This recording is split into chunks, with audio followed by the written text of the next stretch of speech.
আসসালামু আলাইকুম। আমাদের আজকের ক্লাসটি হচ্ছে সমাজসেবা অধিদপ্তর সমাজকর্মী ইউনিয়ন যে পোস্টটাতে রিসেন্ট সার্কুলার হয়েছে, তো সেটার উপর ভিত্তি করে তো আপনারা জেনে থাকবেন যে কোনো চাকরি পরীক্ষায় কিন্তু বিগত প্রশ্ন সলিউশন করার কোনো আসলে বিকল্প নাই। তো সেই ধারাবাহিকতায় আমরা বিগত প্রশ্নগুলো সমাধান করে যাচ্ছি।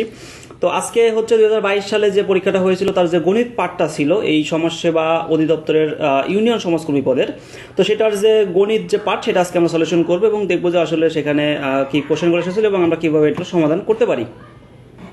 তো বিগত সালের প্রশ্ন সমাধানের পাশাপাশি 11 থেকে 20তম গ্রেডের যে সমস্ত চাকরিগুলো হয় সেগুলো সমাধান আপনাকে করতে হবে বা সেগুলো সলিউশন করতে হবে। তো সেই লক্ষ্যে আমাদের যে পিডিএফটা সেই পিডিএফটা কিন্তু আসলে শুধুমাত্র সমাজকর্মী ইউনিয়নের জন্য না, এই পিডিএফের মধ্যে আপনি আরও 11 থেকে 20তম গ্রেডের যে প্রশ্নগুলো সেগুলোর সলিউশন ব্যাখ্যা সহ এবং ভিডিও ক্লাস সহ পেয়ে যাবেন। তো নিতে চাইলে এটা আসলে ডিসক্রিপশন বক্সের লিঙ্কে দেওয়া থাকবে, সেখান থেকে আপনারা এটা পারচেস করে নিতে পারেন।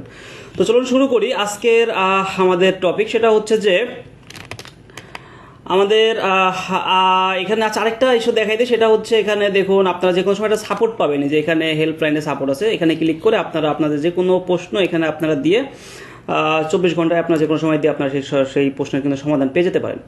তো প্রথম যে প্রশ্ন সেটা আছে হচ্ছে দেখতে পাচ্ছেন এখানে x মাইনাস ওয়াই সমান সমান 2 হলে এবং এক্স ওয়াই সমান সমান 24 হলে আপনার x প্লাস ওয়াই হোল স্কোয়ারের মান কত। তো এই ধরনের যে প্রশ্নগুলোর ক্ষেত্রে আমাদের যেটা হবে সেটা হচ্ছে আমরা প্রথমে এই এক্স প্লাস ওয়াই এর মানটা বের করবো, দেন হচ্ছে এক্স প্লাস ওয়াই হোল স্কোয়ারের মানটা আমরা বের করে ফেলবো। তো তার জন্য আমরা চলুন সমাধানটা দেখি যে আসলে কীভাবে করব। এখানে দেখুন এখানে হচ্ছে আমি কলমটা একটু সিলেক্ট করে নিই। এখানে যেটা আছে সেটা হলো ফার্স্ট অফ অল আমাদের এখানে দেয়া আছে হচ্ছে এক্স মাইনাস ওয়াই সমান সমান 2। তো এখানে আমরা ধরি আমাদের হচ্ছে এক্স মাইনাস ওয়াই সমান সমান 2 দেওয়া আছে এবং আমাদের কি দেওয়া আছে এক্স ওয়াই সমান সমান দেওয়া আছে হচ্ছে আপনার কত 24। তো এখানে আমরা যদি বলি আমি জাস্ট শর্টকাট আপনাদের এখানে দেখাচ্ছি যে এখানে আমরা একটা যদি সূত্র ফেলি যে এক্স মাইনাস ওয়াই যে হোল স্কোয়ার যদি করি, অর্থাৎ এই লাইন থেকে কিন্তু আমি এই লাইনটা লিখতে পারি, তাহলে এই পাশে কি হবে 2 স্কোয়ার হবে। তো এখানে দেখুন এক্স মাইনাস ওয়াই হোল স্কোয়ারের একটা সূত্র আছে, সেটা হচ্ছে x plus y whole square সমান সমান এটা হচ্ছে 2 এর উপর স্কোয়ার করলে কত 4 হয়। ওকে, এরপরে আচ্ছা সরি এখানে একটা সূত্রটা হচ্ছে x plus y whole square আপনার হচ্ছে মাইনাস 4ab হচ্ছে আপনার এক্স ওয়াই, আর 2 এর উপর স্কোয়ার করলে হচ্ছে 4। এখানে এক্স প্লাস ওয়াই এর মানটাই আমরা বের করবো, যেহেতু আমাদের এই যে এখানে বলছে এক্স প্লাস ওয়াই হোল স্কোয়ারের মান বের করতে, সো আমরা আগে এক্স প্লাস ওয়াই যদি বের করি তাহলে হোল স্কোয়ার মানটা আমরা বের করতে পারবো ইজিলি। তো x plus y whole square কিন্তু এখানে আসে, যদিও হোল স্কোয়ারের মানে এখান থেকে চলে আসবে। এপাশে আমরা 4 প্লাস 4x ওয়াই নিয়ে আসি, অর্থাৎ এই যে মাইনাস 4x ওয়াই আমরা জানি যে ইকুয়ালের সমান সমানের এই পাশে কোনো একটা কি বলে সংখ্যাকে যদি আমরা এই পাশে নিয়ে আসতে যাই তাহলে চিহ্ন পরিবর্তন করতে হয়, মাইনাস থাকলে প্লাস, প্লাস থাকলে মাইনাস, আপনার ভাগ থাকলে গুণ, গুণ থাকলে ভাগ। তো এরপরে হচ্ছে এখানে x plus y whole square সমান সমান কত 4 প্লাস এখানে 4 গুণন এক্স ওয়াই এর মান দেওয়া আছে না, এক্স ওয়াই এর মান কত 24, এক্স ওয়াই এর মান এখানে আমি 24 বসাই দিলে এখানে দেখুন কি আসতেছে, এখানে 4 প্লাস হচ্ছে 4 24 কত 4 24 হচ্ছে আপনার 4 4 হলো 6, হাতে আমার 1 7 96, 4 96 আর এটা হচ্ছে 100। তাহলে এক্স প্লাস ওয়াই হোল স্কোয়ারের মান কিন্তু 100 বের হইলো, ঠিক আছে। এখানে যদি আপনাকে এক্স প্লাস ওয়াই এর মান বের করতে বলে তাহলে কি করবেন, আমাদের কিন্তু x plus y whole square মান বের হয়ে গেছে, এখানে এই যে গ নাম্বারে দেখুন 100 আছে। তো এখানে এক্স প্লাস ওয়াই হোল স্কোয়ারের মান বেছে আমাদের এটাই আসবে, কিন্তু যদি বলে যে এক্স প্লাস ওয়াই এর মান বের করো তখন কি করবেন, তখন এক্স প্লাস ওয়াই সমান সমান এটাকে রুট যদি করে দেই স্কোয়ার, এ পাশে আমার 10 থাকবে, অর্থাৎ এক্স প্লাস ওয়াই এর মানটা তখন আসবে 10।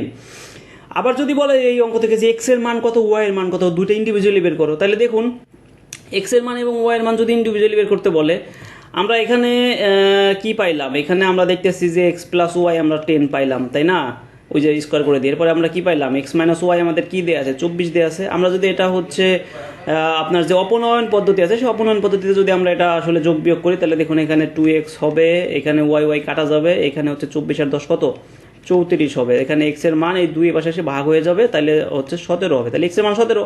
এই এক্স এর মানটা এখন প্রতিস্থাপন পদ্ধতিতে আমরা যদি এই প্রথমটাতে বসাই দিই তাহলে কি হবে দেখুন, তো এক্স এর মান যদি 17 বসাই দিই 17 প্লাস, অর্থাৎ এই লাইন থেকে আসবে এটা 17 প্লাস ওয়াই সমান সমান 10, তাহলে ওয়াই এ পাশে 17 প্লাস আছে, এই পাশে চলে গেলে কি হবে 17 মাইনাস হবে, তাহলে এই পাশে কি হবে -7, ওয়াই এর মান -7, এখানে এক্স এর মান এবং ওয়াই এর মানও কিন্তু বের হয়ে গেল। তো এইভাবে করে আমরা এই টাইপের যে অঙ্কগুলো আছে সেটা কিন্তু খুব ইজিলি সলিউশন করে ফেলতে পারবো। আচ্ছা, এরপর আমরা চলে যাই পরবর্তী কোশ্চেনে। তার মানে আমাদের এটা হচ্ছে 100 হবে উত্তরটা, ঠিক আছে? উত্তরটা কত? 100। এবার বলতেছে কোনটি অপ্রকৃত ভগ্নাংশ? কোনটি অপ্রকৃত ভগ্নাংশ? আচ্ছা, ভগ্নাংশ প্রকৃত অপ্রকৃত আসলে এগুলা কি বোঝায়? ভগ্নাংশ 3 প্রকার আমরা মেইনলি জানি।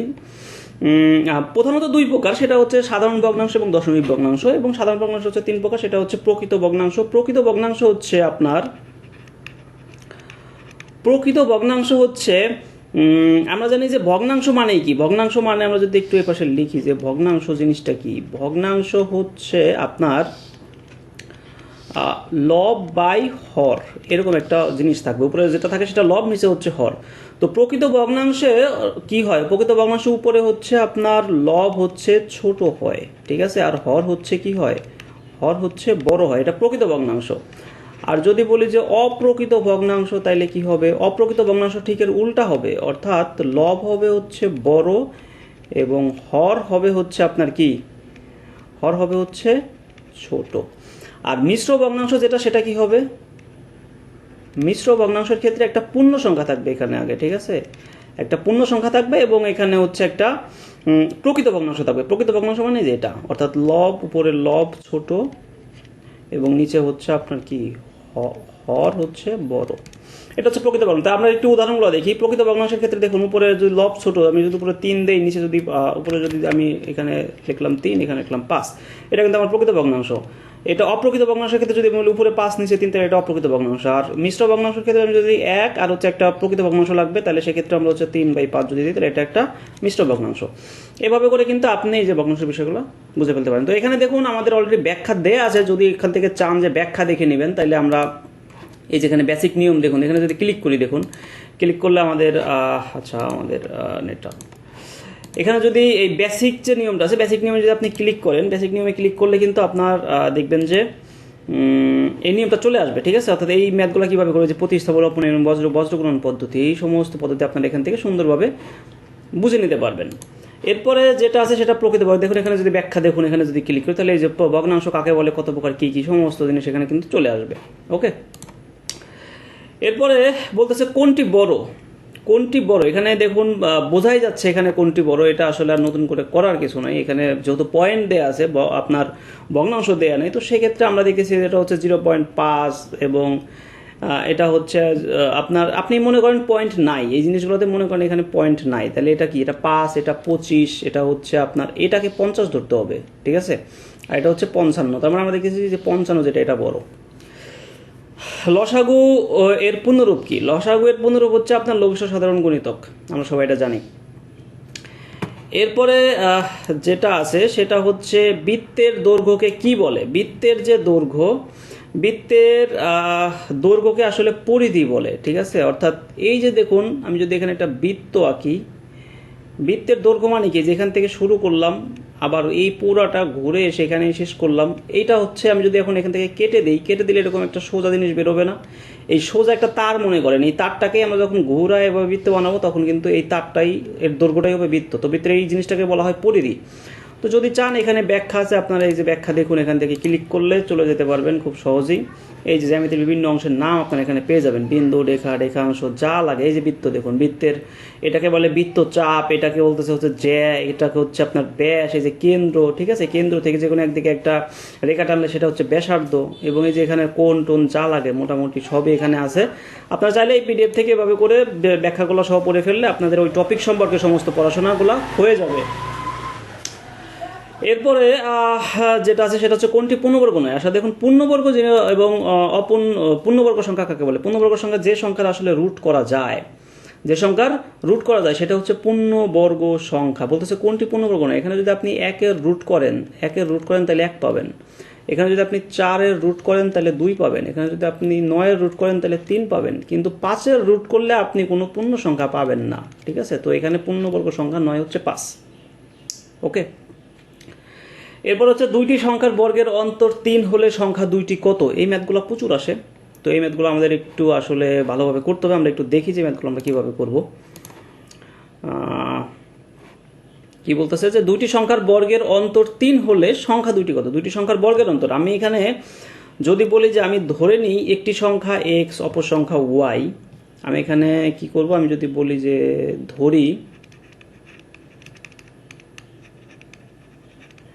একটি সংখ্যা x এবং অপর সংখ্যা হচ্ছে y, তাহলে দুইটি সংখ্যার বর্গের অন্তর 3 হলে, এখন দুইটি সংখ্যার বর্গের অন্তর, তাহলে একটা সংখ্যা এই সংখ্যার বর্গের অন্তর একটা সংখ্যার বর্গ কত হবে? একটা সংখ্যা যদি x হয় তাহলে ওই একটি সংখ্যার বর্গ কত হবে? x স্কোয়ার হবে। অপর সংখ্যার বর্গ কি হবে? y স্কোয়ার হবে। এবং মাইনাস কেন দিলাম? বলতেছে যে এই দুইটি সংখ্যার বর্গের অন্তর মানে হচ্ছে মাইনাস, তো দুইটি সংখ্যার বর্গের অন্তর দেয়া আছে কত আমার হচ্ছে এটা হচ্ছে হলো 3, ঠিক আছে। দুইটি সংখ্যার বর্গের অন্তর যদি 3 হয় তাহলে সংখ্যা দুইটি কত হবে? এখন দেখুন আসলে এখানে যেহেতু স্পেসিফিকলি আমরা এখান থেকে সূত্র ফেলতে পারি, কিন্তু আমরা এখন অপশন টেস্ট করে দেখি আসলে যে কোনটাতে 3 হয়। দেখুন ক নাম্বারে যেটা আছে, ক নাম্বারে একটাতে 4 আছে একটাতে 9 আছে, তাহলে আমরা এখানে যদি দুটি সংখ্যার বর্গের অন্তর বলছে, তাই না? তার মানে হচ্ছে এই 4-এর বর্গ কত হবে? আমরা অপশন টেস্ট করে কিন্তু এই অঙ্কগুলো করতেছি। অঙ্কগুলোর ক্ষেত্রে আপনি অপশন টেস্ট ছাড়া আসলে করাটা একটু টাফ হয়ে যাবে, এটা টেকনিক বলতে পারেন, ইজি টেকনিক। 4-এর বর্গ কত? 4কে যদি আপনি হচ্ছে বর্গমূল করেন কত বেরোবে? 2 বেরোবে না? অর্থাৎ দুইটি সংখ্যার বর্গের অন্তর হচ্ছে 3, তাহলে কোন দুইটা সংখ্যার বর্গের অন্তর 3 সেটা আমাকে দেখতে হবে। সংখ্যা দুইটি কত? আচ্ছা 4-এর বর্গ হচ্ছে, আমি যদি 4-এর বর্গ করি তাহলে বেরোবে 16, ঠিক আছে। 4-এর বর্গ করলে আমাকে বেরোবে হচ্ছে 16। এখানে যেহেতু পরের সংখ্যাটা আসলে বড় দেওয়া আছে তাহলে পরবর্তী সংখ্যাটাই আমরা হচ্ছে আগে নিয়ে আসি। দেখুন 9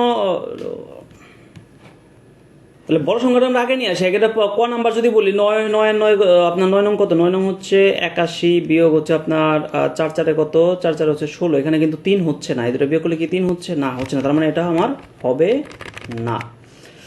আচ্ছা এরপরে যেটা আছে সেটা হচ্ছে খ নাম্বারটা দেখি। খ নাম্বারটা হচ্ছে 1 আর 2, তাহলে দুইটা বড়, তাহলে 2 দুগুণা কত? 2 দুগুণা 4 আর হচ্ছে 1-এর উপর স্কোয়ার করলে আপনার একই হয়, তাহলে এই ক্ষেত্রে কিন্তু দেখুন 3 হচ্ছে, তার মানে এই যে বের হয়ে গেল দুইটা সংখ্যার বর্গের যে অন্তরে যে আমার হচ্ছে অপশনের সাথে মিলে গেছে, 3 হয়ে গেছে।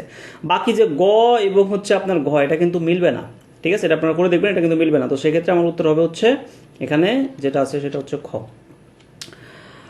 ওকে, আচ্ছা পরবর্তী ম্যাটার যেটা আছে সেটা হচ্ছে যে কবির সাহেব 3 পুত্র, কবির সাহেবের 3 পুত্রের বয়স যথাক্রমে 5 বছর, 7 বছর এবং 9 বছর। তিনি 4200 টাকা 3 পুত্রের যে বয়সের অনুপাতে আসলে কি করতেছে, 3 পুত্রের বয়সের অনুপাতে 3 পুত্রের মাঝে ভাগ করে দিলেন।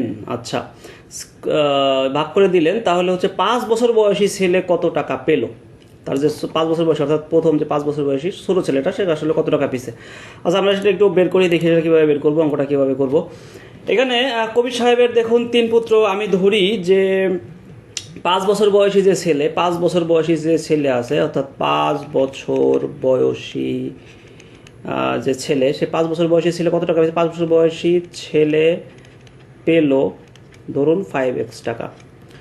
এবং আপনার এখানে যেটা আছে সেটা হচ্ছে যে 7 বছর বয়সী ছেলে পেল হচ্ছে আপনার 7x টাকা। এরপরে হচ্ছে আপনার কি আছে, 9 বছর বয়সী ছেলে পেল হচ্ছে আপনার হচ্ছে 9x টাকা। তো এইভাবে হচ্ছে তারা হচ্ছে এত টাকা করে পেলো আমি ধরলাম। এখন এই সবগুলো টাকা মিলেই তো আমার কত? 4200 টাকা না? 3 জনের ভাগে যেহেতু ভাগ করে দিছে, তাহলে প্রশ্ন মতে কি হবে বলুন তো? প্রশ্ন মতে এই সবগুলা মিলে হচ্ছে আমার 4200 টাকা, তাই না? অর্থাৎ 5x plus 7x plus 9x সমান সমান কি? 9x সমান সমান হচ্ছে আমার এখানে 4200। এগুলো যোগ করলে কি হয়? এগুলো যোগ করলে হচ্ছে 5 7 12, 12 আর হচ্ছে 9 কত হয়? 12 আর 9 হচ্ছে আপনার 21x সমান সমান হচ্ছে 4200 এবং x সমান সমান 21 পাশে ভাগ হয়ে যাবে, ভাগ হয়ে গেলে হচ্ছে আপনার এখানে কত? 200 হবে। তাহলে x এর মান 200, তাহলে 5 বছর বয়সী ছেলে কত পাবে বলুন তো? 5 বছর বয়সী ছেলে কত পাবে? 5 বছর বয়সী যে ছেলেটা আছে এই যেটা, ও হচ্ছে 5x টাকা পাইছিল না? তাহলে এখানে অতএব 5x সমান সমান কত? অর্থাৎ 5 গুণন x এর মান কত? 200, তাহলে হচ্ছে 5 দুগুণা 10, অর্থাৎ সে 1000 টাকা পাবে, ঠিক আছে। এই যে ক নাম্বার যেটা আছে সেটা 1000 টাকা পাবে। তাহলে এই ধরনের আসলে যে অঙ্কগুলো আছে এটা অনুপাতের অঙ্ক, অনুপাত সমানুপাতের অঙ্ক। এই অনুপাত সমানুপাতের অঙ্ক যেগুলো আছে সেগুলো আপনার ছেলেভাবে করে ফেলতে পারেন। এরপরে আমরা যাই পরবর্তী কোশ্চেনে। 3টি 5 টাকায় কিনে 5টি 9 টাকায় বিক্রয় করলে শতকরা লাভ কত? 3টি 5 টাকায় কিনে 5টি 9 টাকায় যদি বিক্রি করে, আচ্ছা আমরা দেখি যে আসলে ক্রয় মূল্য কত, ক্রয় মূল্যটা আগে দেখি, ঠিক আছে, ক্রয় মূল্যটা আগে বের করি, পরে বিক্রয় মূল্য দেখতেছি। আচ্ছা, ক্রয় মূল্য হচ্ছে আমার হচ্ছে 3টির দাম কত, 3টির দাম হচ্ছে 5 টাকা, তাই না? আমার এখানে হচ্ছে আমি লিখবো হচ্ছে 3টির দাম হচ্ছে কত, 3টির দাম 5 টাকা, তাইলে একটির দাম কত, একটার দাম হচ্ছে 5/3 টাকা। এবার আসি বিক্রয় মূল্যর ক্ষেত্রে, এবার আসি কি বিক্রয় মূল্যর ক্ষেত্রে, বিক্রয় মূল্যের ক্ষেত্রে কি হচ্ছে, সে যে 5টি হচ্ছে 9 টাকায় বিক্রয় করছে, তাই না? 5টি হচ্ছে 9 টাকায় বিক্রয় করছে। আমি এখানে যদি বলি যে 5টির মূল্য বা 5টির দাম যাই হোক, 5টি আগে যত দাম লিখছি আমি লিখি, 5টির দাম হচ্ছে কত টাকা, 9 টাকা, 5টির দাম হচ্ছে 9 টাকা, তাহলে একটির দাম কত, একটির দাম হচ্ছে আমার এত টাকা। তাহলে আমার হচ্ছে এখানে দেখুন ক্রয় মূল্য হচ্ছে এত টাকা, বিক্রয় মূল্য হচ্ছে এত টাকা। তাহলে এখানে আসলে লাভ বা ক্ষতি কি হয় আমরা একটু দেখি, আমরা কত টাকা লাভ হবে, এটা যেহেতু বলেই দিচ্ছে লাভ, তার মানে হচ্ছে লাভ, লাভ আমরা জানি বিক্রয় মূল্য থেকে হচ্ছে ক্রয় মূল্য যদি বিয়োগ করি তাহলে লাভ, তাহলে বিক্রয় মূল্য এটা আর ক্রয় মূল্য হচ্ছে এটা, তাহলে আমরা একটু বিয়োগ করে দিই। বিক্রয় মূল্য থেকে হচ্ছে এই যে বিক্রয় মূল্য থেকে হচ্ছে আমরা ক্রয় মূল্য, অর্থাৎ আমি যে টাকায় বিক্রি করলাম, যে টাকায় আমি বিক্রি করলাম সেই টাকা থেকে যদি আমার কেনা টাকা, যে টাকায় আমি কিনেছি সেটা যদি বিয়োগ করে দিই, তাহলে আমার লাভ কত সেটা বেরোয় যাবে, তাই না? যদি এখানে মাইনাস আসে, তাহলে মাইনাস আসে, তখন সেক্ষেত্রে কিন্তু সেটা লস। তো আমরা এটা হলো 3×5 কত 15, এরপরে হচ্ছে 3 9 হচ্ছে 27, মাইনাস হচ্ছে 5×5 25, তাহলে এটা বেরোচ্ছে হচ্ছে উপরে 2/15। এই টাকা হচ্ছে আমার লাভ হয়েছে, এই টাকা কি হয়েছে, এই টাকাটা হচ্ছে লাভ হয়েছে। কত টাকায় লাভ হয়েছে, এই যে আমার ইনভেস্টমেন্ট কিন্তু এই যে টাকাটা ছিল 5 যেটা, হ্যাঁ ইনভেস্টমেন্টটা কত ছিল আমার এখানে ইনভেস্টমেন্ট যেটা ছিল, ইনভেস্টমেন্টটা হচ্ছে এই যে 5/3 টাকা, এটা কিন্তু আমার ইনভেস্টমেন্ট ছিল, অর্থাৎ এই টাকায় লাভ হয়েছে আমার এই এত টাকা, ঠিক আছে? তাহলে 100 টাকায় লাভ কত, অর্থাৎ 5/3 টাকায় লাভ হচ্ছে 2/15 টাকা। আমি এখন এটা লিখবো, কি লিখবো, যে 5/3 টাকায় লাভ, 5/3 টাকায় লাভ হয়েছে কত, 2/15 টাকা। তাহলে আমার হচ্ছে 1 টাকায় লাভ কত, 1 টাকায় লাভ হচ্ছে এখানে যদি ওটার নিচে চলে আসে তো সেক্ষেত্রে এটা উল্টায় যাবে, উল্টায় গেলে উপরে 3 নিচে 5, অতএব 100 টাকায় লাভ কত হবে, 100 টাকায় লাভ হচ্ছে হবে 2/15 গুণন হচ্ছে 3/5 গুণন 100। তো এই ক্ষেত্রে আমরা এখন যদি কাটাকাটি করি তাহলে কি হবে দেখুন তো, কাটাকাটি করলে এখানে 5 দিয়ে 100কে কাটলে হচ্ছে 5×20 100, এরপরে এটা দিয়ে 15কে কাটলে হচ্ছে 3×5 15, আবার এই যে এখানে 4×5 20, এখানে উপরে কি থাকছে 4×2 8, তার মানে হচ্ছে আমার এখানে কত আসতেছে 8%, ঠিক আছে? এই যে এখানে যেটা আছে সেটা উত্তর হবে এই যে গ 8%। এরপরে যে কোশ্চেন আছে আমরা সেই কোশ্চেনে চলে যাই, অর্থাৎ এই ধরনের অঙ্কগুলো কিন্তু আপনি এইভাবে করে ফেলতে পারবেন যে শতকরা যে লাভটা, ঠিক আছে, টাকায় এতগুলা কিনে, টাকায় অতগুলা কিনে, এই ধরনের যে প্রশ্নগুলো সেগুলো করে ফেলতে পারবেন। আচ্ছা, কোনো বর্গক্ষেত্রের ক্ষেত্রফল 4 বর্গমিটার হলে এর পরিসীমা কত, কোনো বর্গক্ষেত্রের ক্ষেত্রফল 4 বর্গমিটার হলে এর পরিসীমা কত, আমরা এটা একটু দেখি কিভাবে করব। কোনো বর্গক্ষেত্রের ক্ষেত্রফল বলতেছে হচ্ছে 4 বর্গমিটার, ধরুন এটা একটা বর্গক্ষেত্র, আমরা জানি যে বর্গক্ষেত্রের আপনার 4 বাহু সমান, ঠিক আছে, অর্থাৎ এই বাহু যদি এ হয়, এটাও এ, এটাও এ, এটাও এ, এবং বর্গক্ষেত্রের ক্ষেত্রফলের সূত্র হচ্ছে এ স্কোয়ার, তাহলে এই স্কোয়ারের মান দেওয়া আছে হচ্ছে 4, তাই না? তাহলে এর মান কত, এই রুটের পাশে চলে আসলে, স্কোয়ারের পাশে চলে আসলে রুট হয়ে যাবে, রুট হলে এখানে 2 হবে, এর মান হচ্ছে 2, তাহলে আপনি এখানে এ এর মান হচ্ছে 2 বসাই দেন, সবগুলা হচ্ছে 2, সবগুলা 2, এবং এই সবগুলা যোগ করলে যা হবে সেটাই পরিসীমা, অর্থাৎ পরিসীমা হচ্ছে এর চারপাশে আসলে কত জায়গা নিয়ে সে এটা জুড়ে আছে, তো সবগুলো যোগ করলে আমি দেখতেছি হচ্ছে 2 2 4 6 8, তার মানে হচ্ছে আমার এখানে পরিসীমাটা হচ্ছে 8। এভাবে করে আপনি এক বাহু বের করে দেন হচ্ছে যোগ করে দিলে কিন্তু এটা পরিসীমা বের হয়ে যাবে, ঠিক আছে? এরপরে আমি যদি আরেকটু এখানে বুঝাই আপনাদের পরিসীমা জিনিসটা, এটা ধরুন একটা হচ্ছে আপনার আয়তক্ষেত্র, আয়তক্ষেত্রের পরিসীমা কিন্তু এই বাহু এই বাহু এই বাহু যোগফল, সবগুলোর যোগফল হচ্ছে আপনার পরিসীমা, ঠিক আছে? তার মানে হচ্ছে আমার এখানে কত বের হলো, আমার এখানে যে ক নম্বর যেটা সেটা 8। আচ্ছা, x = 2, y = হচ্ছে 4, x = 2, y = 4 হলে আপনার 7x - 3y = কত, এটা তো একদম ইজি, আমি এখানে জাস্ট এখানেই করে দিই, এই 7x এর জায়গায় আমি 2 বসাই দিব, -3y এর জায়গায় আমি 4 বসাই দিব, তাইলে হয়ে যাবে 7 × 2 কত 14, মাইনাস হচ্ছে আপনার এখানে y এর জায়গায় কত 4 ছিল না, 3 4 12, তাহলে 14 থেকে 12 দিলে 2, এটা উত্তর হবে 2, এই যে 2 এটা হবে। কোনো আসল সরল সুদে 5 বছরের দ্বিগুণ হলে বার্ষিক সুদের হার কত? সরল সুদের একটা সূত্র আছে, সেটা হচ্ছে আমরা জানি যে, আমরা একটু এটা একটা রাফে করি। সরল সুদের একটা সূত্র আছে, সেটা আমরা কি জানি, I = PNR, ঠিক আছে? I = কি, I = হচ্ছে PNR, এখানে আইটা হচ্ছে আমার মুনাফা, এটা কি, আইটা হচ্ছে মুনাফা, পিটা কি, পিটা হচ্ছে আপনার আসল, এবং এনটা কি, এনটা হচ্ছে সময়, মানে বছর কত বছর লাগছে, আর আরটা হচ্ছে আপনার যেটা বলতেছে যে আপনার এটা হচ্ছে হার, আরটা হচ্ছে হার বা পার্সেন্টেজ, আসলে কত পার্সেন্ট হারে এটা হয়েছে। তাহলে কোনো আসল সরল সুদে 5 বছরের দ্বিগুণ হলে বার্ষিক সুদের হার কত?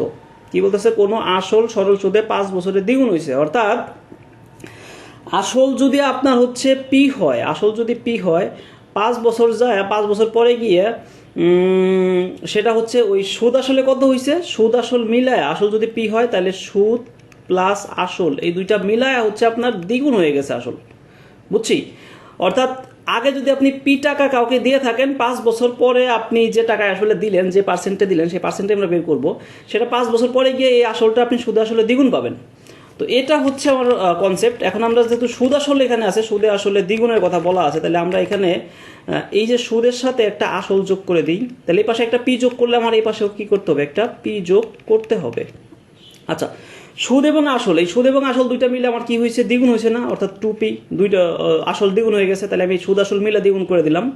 আর এই পাশে পিটা কমন নিয়ে নেই, এখানে এন আর প্লাস হচ্ছে আপনার 1 থাকবে, ঠিক আছে। এই পি কাটা যাবে ওই পাশে, তাহলে এই পাশে 2 থাকবে, এই পাশে হচ্ছে এন আর প্লাস 1 থাকবে। এবার এখানে দেখুন, এখানে বলতেছে 5 বছর, এন এর মান কিন্তু আমার কত দেয়া আছে, এন এর মান কিন্তু 5 বছর দেয়া আছে, তাহলে এখানে 2 সমান সমান 5 আর যোগ হচ্ছে 1। এরপরে আমি যদি এই 5 আরটা পাশে রাখি আর এই 2 বিয়োগ এ পাশে 1 নিয়ে আসি, একটা পাশে চলে গেলে হচ্ছে মাইনাস হয়ে যাবে, আর 5 আরটা এই পাশে থাকলো। এখন আমি টুকুলটাই দেই, এ পাশে 5 আর সমান সমান এটা বিয়োগ করে দিলে কত হবে, 1 থাকে 1, তাহলে আর সমান সমান কত, আর সমান সমান হচ্ছে 1/5।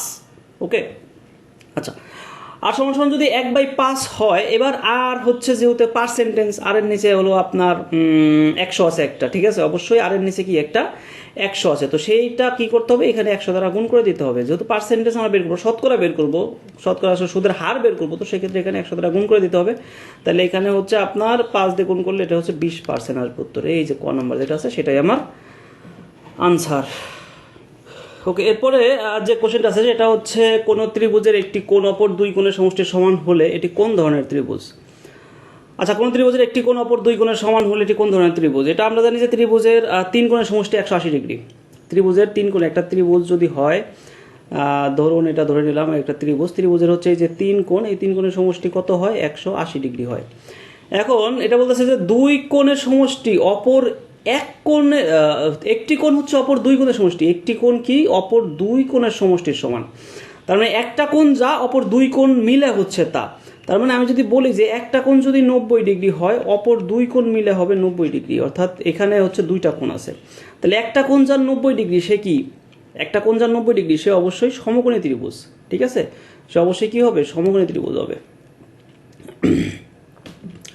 সমবাহু ত্রিভুজের প্রতিটি কোণের মান কত? সমবাহু ত্রিভুজের প্রতিটি কোণের মান, এই যে এখানে দেখুন সমবাহু একটা ত্রিভুজ যদি বলি, আমরা কিন্তু একটু আগে ত্রিভুজ সম্পর্কে দেখেছিলাম যে আসলে ব্যাখ্যা, যে দেখুন সেটাতে ক্লিক করলে আপনি ওখানে ত্রিভুজের সবগুলো পেয়ে যাবেন। সমবাহু ত্রিভুজের সবগুলা কোণ কি হয়, সমান হয়। সমবাহু ত্রিভুজের সবগুলা কোণও সমান হয়। আমরা জানি যে 3 কোণের সমষ্টি হচ্ছে কত, 180 ডিগ্রি, তাহলে এক কোণ কত হবে, 3 দিয়ে ভাগ দিলে এক কোণ চলে আসবে, তাহলে এটা কাটাকাটি করলে হচ্ছে পুরো 60 আসবে, এটা হচ্ছে 60 ডিগ্রি, ঠিক আছে। দুইটি কোণের সমষ্টি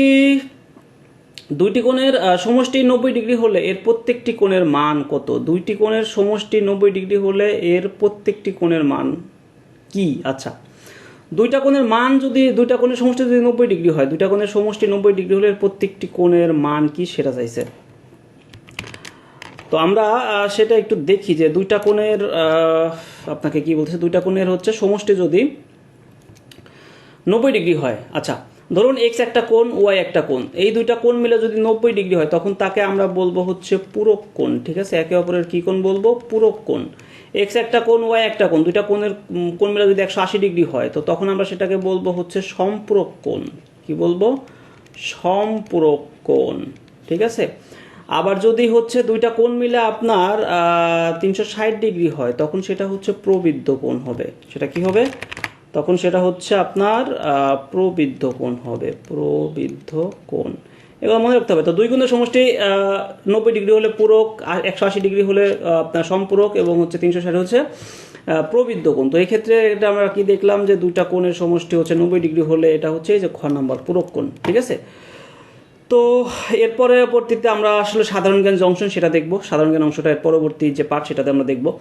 তো সেই পর্যন্ত আপনাদের ধৈর্য থাকতে হবে, এবং এই যে পিডিএফটা, এই পিডিএফটা শুধুমাত্র যে ইউনিয়ন সমাজকর্মীর প্রশ্নের সলিউশন তা না, এখানে আসলে সমস্ত প্রশ্নগুলাই আপনি পাবেন 11 থেকে 20তম গ্রেডের। তো এই যে উপরে দেখুন যে ইংলিশ যে পার্ট, প্রতিটা প্রশ্নের কিন্তু ব্যাখ্যা আছে এখানে, যেখানে ক্লিক করলে এই পিডিএফটা আপনার যদি ফোনে থাকে সেই ফোন থেকেও আপনি এটা ইউজ করতে পারবেন। খুব সুন্দরভাবে ক্লিক করলে আপনি প্রতিটা প্রশ্নের ব্যাখ্যা এখানে দেখতে পারবেন, ঠিক আছে। যেখানে আপনার এখানে ক্লিক করে আপনি ভিডিও দেখতে পারবেন, এই পার্টের সলিউশন ভিডিও।